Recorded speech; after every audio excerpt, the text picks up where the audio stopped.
തലസ്ഥാന നഗരിയെ നടുക്കിയ സംഭവം. ഏകദേശം അർദ്ധരാത്രിയോടുകൂടി തിരുവനന്തപുരം പാലോട് നിന്നും ഒരു കൂട്ടം ചെറുപ്പക്കാർ കാറിൽ കല്ലറ ഭാഗത്തേക്ക് വരികയായിരുന്നു. രാത്രി 12:30 മണിയോടുകൂടി അവരുടെ കാർ ഭരതന്നൂർ മൈലാമൂട് ജംഗ്ഷനിലെത്തി. പൊടുന്നനെയാണ് അതിഭീകരമായ ഒരു ശബ്ദം കേട്ടത്. വാഹനം ഓടിച്ചുകൊണ്ടിരുന്ന ചെറുപ്പക്കാരൻ ഉടൻ തന്നെ കാർ ഒന്ന് സ്ലോ ചെയ്തു. ഏതെങ്കിലും കാട്ടുമൃഗങ്ങളുടെ ശബ്ദമാണെന്ന് കരുതി കാർ മുൻപോട്ടെടുക്കാൻ തുടങ്ങിയപ്പോഴായിരുന്നു വണ്ടി ഓടിച്ചിരുന്ന ചെറുപ്പക്കാരൻ ഞെട്ടിക്കുന്ന ഒരു കാഴ്ച കണ്ടത്. കാറിന് മുൻപിൽ കൂടി വെള്ള വസ്ത്രം ധരിച്ച ഒരു സ്ത്രീ നടന്നു പോകുന്നു. ആ കാഴ്ച കണ്ടതും മുൻപോട്ടെടുക്കാൻ തുടങ്ങിയ കാർ പെട്ടെന്ന് നിർത്തി. എന്തുകൊണ്ടാണ് വാഹനം നിർത്തിയതെന്ന് മറ്റുള്ളവർ ചോദിച്ചപ്പോഴേക്കും ഡ്രൈവർ ആകെ വിയർത്തു കുളിച്ചിരുന്നു. വെള്ള വസ്ത്രം ധരിച്ച ഒരു സ്ത്രീ കാറിന് മുൻപിൽ കൂടി നടന്നു പോകുന്നതായി കണ്ടു എന്നാണ് അയാൾ പറഞ്ഞത്. ഇത് കേട്ട് കൂടെയുള്ള ചെറുപ്പക്കാർ ആ പ്രദേശത്തൊക്കെ നോക്കിയെങ്കിലും അവിടെയെങ്ങും ആരെയും കണ്ടില്ല. അധിക സമയം അവിടെ നിൽക്കാതെ ചെറുപ്പക്കാർ വേഗം വാഹനമെടുത്ത് കല്ലറയിലേക്ക് മടങ്ങി. അവിടെ എത്തിയ ചെറുപ്പക്കാർ അവർ കണ്ട കാഴ്ചയെക്കുറിച്ച് പ്രദേശവാസികളോടും അവരുടെ സുഹൃത്തുക്കളോടും ഒക്കെ പറഞ്ഞു. പതുക്കെ പതുക്കെ ആ വാർത്ത കല്ലറ, പാങ്ങോട്, ഭരതന്നൂർ ഭാഗങ്ങളിലൊക്കെ ഉള്ളവരുടെ ചെവിയിലെത്തി. ആ സംഭവം കഴിഞ്ഞ് ഏതാനും നാളുകൾക്ക് ശേഷം 2 ചെറുപ്പക്കാർ നന്ദിയോട് ഭാഗത്ത് നിന്നും ബൈക്കിൽ പാങ്ങോട് ഭാഗത്തേക്ക് പോകുന്ന വഴിക്ക് മൈലാമൂട് പാലത്തിന് സമീപം എത്തിയപ്പോൾ ആരോ ഉറക്കെ കരയുന്നതായുള്ള ശബ്ദം കേട്ടു. അതൊരു സ്ത്രീയുടെ ശബ്ദമായിരുന്നു. നേരത്തെ അതുവഴി പോയ ചെറുപ്പക്കാർ അവിടെ ഒരു സ്ത്രീയെ കണ്ട കാര്യം നാട് മുഴുവൻ വാർത്തയായ സമയത്ത് ആ കാര്യം ഈ ചെറുപ്പക്കാരും കേട്ടിരുന്നു. ശബ്ദം കേട്ട് ഭയന്നു വിറച്ച ചെറുപ്പക്കാർ അവിടെ നിൽക്കുന്നത് പന്തിയല്ലെന്ന് മനസ്സിലാക്കി ഉടൻ തന്നെ ബൈക്കിൽ അവിടെ നിന്നും സ്ഥലം വിട്ടു. ഭരതന്നൂരെത്തിയ ചെറുപ്പക്കാർ അവർ കണ്ട കാഴ്ചയെക്കുറിച്ച് ആ പ്രദേശങ്ങളിലുള്ളവരോടൊക്കെ പറഞ്ഞു. മൈലമൂട് ഭാഗത്ത് ഒരു സ്ത്രീയുടെ ശബ്ദം കേൾക്കുകയും നേരിൽ കാണുകയും ഒക്കെ ചെയ്തിരിക്കുന്ന വാർത്തയാണ് നാട് നീളെ പരന്നത്. ആ വാർത്തകൾ ചർച്ചയായിക്കൊണ്ടിരിക്കുന്ന സമയത്തായിരുന്നു 2 സുഹൃത്തുക്കൾ ഏകദേശം അർദ്ധരാത്രിയോടുകൂടി പാലോട് നിന്നും ഭരതന്നൂരിലേക്ക് ബൈക്കിൽ മൈലാമൂട് വളവിലെത്തിയപ്പോൾ ഒരു സ്ത്രീയെ കണ്ടത്. ബൈക്കിന് മുൻപിൽ വെളുത്ത വസ്ത്രം ധരിച്ചൊരു സ്ത്രീയെ കണ്ടപ്പോൾ ചെറുപ്പക്കാർ ഭയന്നു. നിയന്ത്രണം വിട്ട ബൈക്ക് തൊട്ടടുത്തുള്ള കാട്ടിലേക്ക് ഇടിച്ചു കയറി. പുറകെ വന്ന യാത്രക്കാർ ബൈക്ക് നിയന്ത്രണം വിട്ട് കാടിനുള്ളിലേക്ക് ഇടിച്ചു കയറുന്നത് കണ്ടിരുന്നു. പിന്നാലെ വന്നവർ വേഗം വാഹനം നിർത്തി ബൈക്ക് ഇടിച്ചു കയറിയ ഭാഗത്തേക്ക് ഓടിച്ചെന്ന് തറയിൽ വീണു കിടന്നിരുന്ന ചെറുപ്പക്കാരെ പിടിച്ചെഴുന്നേൽപ്പിച്ച് കാര്യം തിരക്കി. തങ്ങൾ വളവിനടുത്തേക്ക് എത്തിയപ്പോൾ വെളുത്ത വസ്ത്രധാരിയായ ഒരു സ്ത്രീ പെട്ടെന്ന് ബൈക്കിന് മുൻപിൽ പ്രത്യക്ഷപ്പെട്ടപ്പോൾ ബൈക്കിന്റെ നിയന്ത്രണം വിട്ട് കാട്ടിലേക്ക് മറിയുകയായിരുന്നു എന്ന് ചെറുപ്പക്കാർ രക്ഷിക്കാനെത്തിയ വഴിയാത്രികരോട് വ്യക്തമാക്കി. അധിക സമയം അവിടെ നിന്നാൽ ശരിയാവില്ല എന്ന് മനസ്സിലാക്കിയ ചെറുപ്പക്കാരെല്ലാവരും കൂടി ചേർന്ന് കുഴിയിലേക്ക് വീണ ബൈക്ക് തള്ളി റോഡിലെത്തിച്ച് എല്ലാവരും അവരവരുടെ വാഹനങ്ങളിൽ പാങ്ങോടേക്കും ഭരതന്നൂരിലേക്കുമൊക്കെ മടങ്ങി. അവിടെ എത്തിയ ചെറുപ്പക്കാർ അവർ കണ്ട കാഴ്ചകളും അവർക്കുണ്ടായ അനുഭവങ്ങളും പ്രദേശവാസികളോട് പറഞ്ഞു. മൈലാമൂട് വളവിൽ അർദ്ധരാത്രി കഴിയുന്ന സമയത്ത് വെളുത്ത വസ്ത്രധാരിയായ ഒരു സ്ത്രീ പ്രത്യക്ഷപ്പെടുന്നു എന്നുള്ള വാർത്ത കാട്ടുതീ പോലെ പരന്നതോടുകൂടി വാർത്തയുടെ സത്യാവസ്ഥ അന്വേഷിച്ച് മാധ്യമപ്രവർത്തകരും രംഗത്തെത്തി. അന്വേഷണത്തിൽ ഞെട്ടിക്കുന്ന ചില വിവരങ്ങളാണ് പുറത്തു വന്നത്. വർഷങ്ങൾക്ക് മുൻപുള്ള ഒരു പ്രഭാതം മൈലാമൂട് ഭാഗത്തുകൂടി നടന്നു വന്ന ഒരു ചെറുപ്പക്കാരൻ ഒരു സ്ത്രീ അവിടെ ഒരു മരച്ചുവട്ടിൽ ചാരിയിരിക്കുന്നത് കണ്ടു.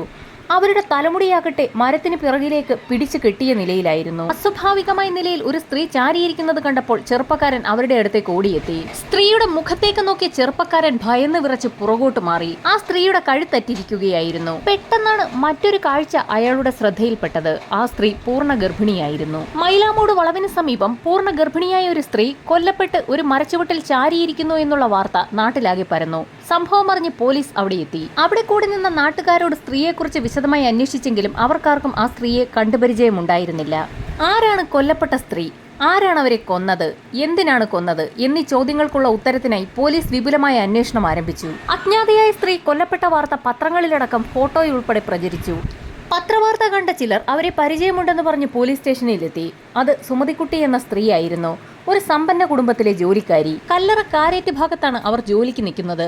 അതുകൊണ്ടാണ് പാങ്ങോട് ഭാഗത്താർക്കും അവരെ അറിയാതെ പോയത്. നാട്ടുകാർ പറഞ്ഞ വിവരങ്ങളുടെ അടിസ്ഥാനത്തിൽ ഫോട്ടോയുമായി പോലീസ് സംഘം സുമതി ജോലിക്ക് നിൽക്കുന്ന വീട്ടിലെത്തി. ഫോട്ടോ കാണിച്ചതോടുകൂടി വീട്ടിലുള്ളവർ ഇത് സുമതിയാണെന്നും ഇവൾ ഏതാനും ദിവസങ്ങൾക്ക് മുൻപ് വരെ ഇവിടെ ജോലിയിലുണ്ടായിരുന്നെന്നും കഴിഞ്ഞ കുറച്ച് ദിവസങ്ങളായി ഇവളെ കാണാനില്ല എന്നും പറഞ്ഞു. ഒരുപക്ഷെ അവൾ അവളുടെ വീട്ടിലേക്ക് പോയതാകാമെന്നും വീട്ടുകാർ പോലീസിന് മൊഴി നൽകി.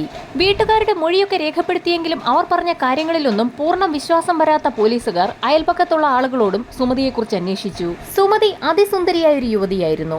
ജോലിക്ക് നിൽക്കുന്ന വീട്ടിലെ ആവശ്യങ്ങൾക്കുള്ള സാധനങ്ങളും മറ്റും വാങ്ങുന്നതിനായി കല്ലറ ഭാഗത്തുള്ള കടകളിലും മാർക്കറ്റിലുമൊക്കെ സുമതി എത്താറുണ്ടായിരുന്നു. അതുകൊണ്ട് തന്നെ ആ പ്രദേശത്തുള്ളവർക്കൊക്കെ അവളെ പരിചയമുണ്ടായിരുന്നു. സുമതി ജോലി ചെയ്യുന്ന വീട്ടിലെ രത്നാകരൻ എന്ന ചെറുപ്പക്കാരനുമായി അടുപ്പത്തിലായിരുന്നു എന്നുള്ള വിവരം അങ്ങനെയാണ് പോലീസിന്റെ ചെവിയിലെത്തിയത്. വേലക്കാരിയായിരുന്ന യുവതി ഗർഭിണിയായപ്പോൾ അവളെ ഒഴിവാക്കുന്നതിൽ പരാജയപ്പെട്ട യുവാവ് ഒരുപക്ഷെ അവളെ കൊലപ്പെടുത്തിയതായേക്കാമെന്ന് വരെ പോലീസ് സംശയിച്ചു. അതിനായി അയാളെ കസ്റ്റഡിയിലെടുക്കാൻ തീരുമാനിച്ചെങ്കിലും അയാൾ ഒളിവിൽ പോയി എന്നുള്ള വിവരമാണ് പോലീസിന് കിട്ടിയത്. വിശദമായ അന്വേഷണത്തിനൊടുവിൽ രത്നാകരൻ പോലീസിന്റെ വലയിലായി. നാട്ടുകാർ പറഞ്ഞതുപോലെ തന്നെ രത്നാകരനും സുമതിയും ഇഷ്ടത്തിലായിരുന്നു. കാലങ്ങൾ കഴിഞ്ഞപ്പോൾ തന്നിൽ നിന്ന് ഗർഭിണിയായ സുമതിയെ സ്വീകരിക്കാൻ മാത്രം അയാൾ തയ്യാറായില്ല. വിവരമറിഞ്ഞ വീട്ടുകാരുടെ നിർബന്ധത്തിന് വഴങ്ങി സുമതിയോടുള്ള ഇഷ്ടം ഉപേക്ഷിക്കാൻ അയാൾ തീരുമാനിച്ചു.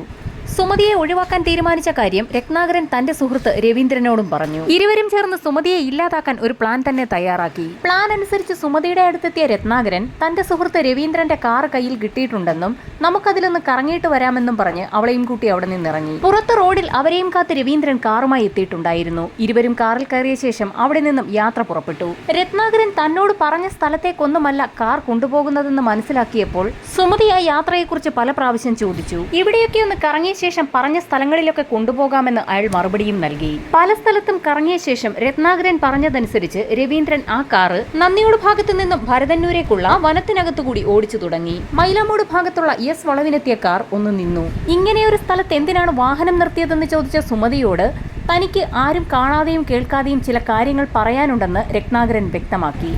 രത്നാകരന്റെ പഞ്ചാര വാക്കുകളിൽ മയങ്ങിയ സുമതി കാറിൽ നിന്നിറങ്ങി അയാൾക്കൊപ്പം വനത്തിനുള്ളിലേക്ക് നടന്നു. രത്നാകരനൊപ്പം കുറച്ചു ദൂരം മുൻപോട്ട് നടന്ന സുമതിക്ക് എന്തോ ചില സംശയങ്ങൾ തോന്നുകയും അവൾ തിരികെ കാറിനടുത്തേക്ക് പോകാൻ ഒരു ശ്രമം നടത്തുകയും ചെയ്തു. ഈ സമയത്താണ് രവീന്ദ്രൻ അവർക്ക് മുൻപിലേക്ക് പ്രത്യക്ഷപ്പെടുന്നത്. രവീന്ദ്രനും രത്നാകരനും കൂടി സുമതിയുടെ കൈക്ക് പിടിച്ച് അവളെ വലിച്ചിഴച്ച് വനത്തിനുള്ളിലേക്ക് കൊണ്ടുപോയി. ഗർഭിണിയായി തന്നെ ഉപദ്രവിക്കരുതെന്ന് പറഞ്ഞ് അവൾ ഉറക്കെ കരഞ്ഞെങ്കിലും അവർ രണ്ടുപേരും അതൊന്നും ചെവിക്കൊണ്ടില്ല. എസ് വളവിന് സമീപമുള്ള വനത്തിന് ഒരു പ്രത്യേകതയുണ്ട്. വനത്തിലേക്കുള്ള യാത്ര കൃത്യമായി അറിയാത്തവർ അതുവഴി സഞ്ചരിച്ചാൽ വളഞ്ഞു പുളഞ്ഞു കിടക്കുന്ന ആ വനത്തിലൂടെ സഞ്ചരിക്കുന്നവർ തിരികെ റോഡിലേക്ക് തന്നെ എത്തും. സുമതിയെ വലിച്ചിഴച്ചുകൊണ്ട് കാടിനുള്ളിലേക്ക് നടന്നുപോയ രത്നാകരനും രവീന്ദ്രനും ഒരുപാട് ദൂരം സഞ്ചരിച്ച് അവർ പോലും അറിയാതെ തിരികെ റോഡിന്റെ വശത്തേക്ക് തന്നെ എത്തി. സമയം അർദ്ധരാത്രി കഴിഞ്ഞതിനാൽ അവളെ അവിടെ ഉപേക്ഷിക്കാൻ അവർ തീരുമാനിച്ചു. സുമതിയെ ഒരു മരത്തിന്റെ ചുവട്ടിലേക്ക് ഇരുത്തി അവളുടെ മുടി മരത്തിന് പിറകിലേക്ക് പിടിച്ചു കെട്ടി. ശേഷം രത്നാകരൻ അവളുടെ കഴുത്തറുത്ത സമയത്ത് അതിഭീകര ശബ്ദത്തിൽ സുമതി അലറിക്കരഞ്ഞു. കഴുത്തിൽ നിന്നും ശക്തമായി രക്തം പമ്പ് ചെയ്യുന്നത് കണ്ട് ഭയന്ന് വിറച്ച രത്നാകരനും രവീന്ദ്രനും അവിടെ നിന്നോടി റോഡിലേക്ക് എത്തി അവരുടെ വാഹനത്തിൽ അവിടെ നിന്നും കടന്നു കളഞ്ഞു. സുമതിയുടെ മരണവുമായി ബന്ധപ്പെട്ട് പല പേടിപ്പെടുത്തുന്ന കഥകളും ഇറങ്ങി. കഥകൾ നാട്ടിലെങ്ങും പാട്ടായതോടുകൂടി രാത്രികാലത്ത് മൈലമൂട് ഭാഗത്തുകൂടി യാത്ര ചെയ്യാൻ പോലും ആളുകൾക്ക് പേടിയായി തുടങ്ങി. രാത്രികാലങ്ങളിൽ സുമതി ഇറങ്ങുന്നത് സത്യമാണോ എന്നറിയുന്നതിനായി ധൈര്യമുള്ള കുറെ ചെറുപ്പക്കാർ അവിടെ എത്തി രാത്രി മുതൽ നേരം പുലരുന്നതുവരെ കാത്തിരിക്കുന്ന സംഭവങ്ങൾ വരെയുണ്ടായി. ഈ സമയത്ത് സുമതിയുടെ കൊലപാതകവുമായി ബന്ധപ്പെട്ട് അറസ്റ്റ് ചെയ്യപ്പെട്ട രത്നാകരനും രവീന്ദ്രനും അവരുടെ ശിക്ഷയൊക്കെ കഴിഞ്ഞ് പുറത്തിറങ്ങിയിരുന്നു. കൊല ചെയ്യപ്പെട്ട സമയത്തുണ്ടായ സുമതിയുടെ അലർച്ച ഉൾപ്പെടെ അവരും പല കഥകളും നാട്ടിൽ പാട്ടാക്കി. അങ്ങനെ ഈ സംഭവം നടന്ന് കുറെ നാളുകൾക്ക് ശേഷം ഈ കഥകളൊന്നും അറിയാത്ത രണ്ട് ചെറുപ്പക്കാർ മൈലാമൂട് ഭാഗത്തുകൂടി ബൈക്കിൽ വരികയായിരുന്നു. സമയം ഏകദേശം അർദ്ധരാത്രി പിന്നിട്ടിരുന്നു. എസ് വളവിലെത്തിയപ്പോൾ അവരും ഒരു കാഴ്ച കണ്ടു. ബൈക്കിന് മുൻപിലായി വെളുത്ത വസ്ത്രം ധരിച്ച ഒരു സ്ത്രീ നിൽക്കുന്നു. മോഷ്ടാക്കളാരെങ്കിലും തങ്ങളെ കബളിപ്പിക്കാൻ എത്തിയതാവുമെന്ന് കരുതി ബൈക്കിന് പിൻസീറ്റിലിരുന്ന ചെറുപ്പക്കാരൻ താഴേക്കിറങ്ങി ഒരു കല്ലെടുത്ത് വെളുത്ത വസ്ത്രം ധരിച്ച ആ രൂപത്തെ ലക്ഷ്യമാക്കി എറിഞ്ഞു. കല്ല് കൃത്യമായി തന്നെ ആ രൂപത്തിന് കൊണ്ടു. ഏറുകൊണ്ട സ്ത്രീരൂപം അലറിക്കരഞ്ഞുകൊണ്ട് സാരിയും മടക്കി കുത്തി അവിടെ നിന്ന് ഓടി. ആ രൂപം കാട്ടിനുള്ളിലേക്കാണ് ഓടിക്കയറിയത്. ഭയന്നുപോയ ചെറുപ്പക്കാർ ആ വിവരം പാങ്ങോട് സ്റ്റേഷനിലെത്തി പോലീസിനെ അറിയിച്ചു. കഥകൾ മുഴുവൻ പോലീസിനോട് പറഞ്ഞു തീർത്ത ചെറുപ്പക്കാർ പോലീസിന്റെ കയ്യിൽ ഒരു പേപ്പർ കഷ്ണം കൂടി കൊടുത്തു.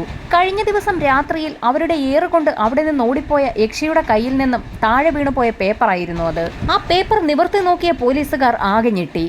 ഷുഗർ ടെസ്റ്റ് ചെയ്തതിന്റെ ഒരു ലാബ് റിപ്പോർട്ടായിരുന്നു അത്. യക്ഷികൾ എന്തിന് ഷുഗർ ടെസ്റ്റ് ചെയ്യണം? യക്ഷിയെ കൈയോടെ പൊക്കാനായി പോലീസ് സംഘം കുറിപ്പിലുണ്ടായിരുന്ന അഡ്രസ് അനുസരിച്ച് ലാബിലെത്തി. ലാബ് റെക്കോർഡിൽ ഷുഗർ ടെസ്റ്റ് ചെയ്ത വ്യക്തിയുടെ പേരും വിവരങ്ങളും ഉണ്ടായിരുന്നു.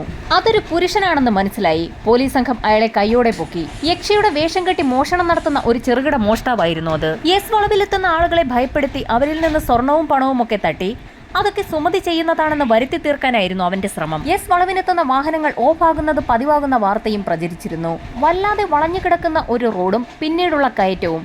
വഴിയറിയാതെ എത്തുന്നവർ അവിടെ എത്തുമ്പോൾ ഗിയർ മാറ്റാത്ത സാഹചര്യത്തിലാണ് വണ്ടി ഓഫാകുന്നതെന്ന് പിന്നീട് നടത്തിയ അന്വേഷണത്തിൽ കണ്ടെത്തി. സുമതിയുടെ കൊലപാതകവും തുടർന്നുണ്ടായ പ്രേതകഥകളും അക്കാലത്ത് സാമൂഹ്യവിരുദ്ധർ നന്നായി മുതലെടുത്തിരുന്നു. മൈലാമൂട് ഭാഗത്തുള്ള എസ് മോഡൽ വളവ് അതുവഴി യാത്ര ചെയ്യുന്നവർക്ക് ഇന്നും ഒരു പേടി സ്വപ്നമാണ്.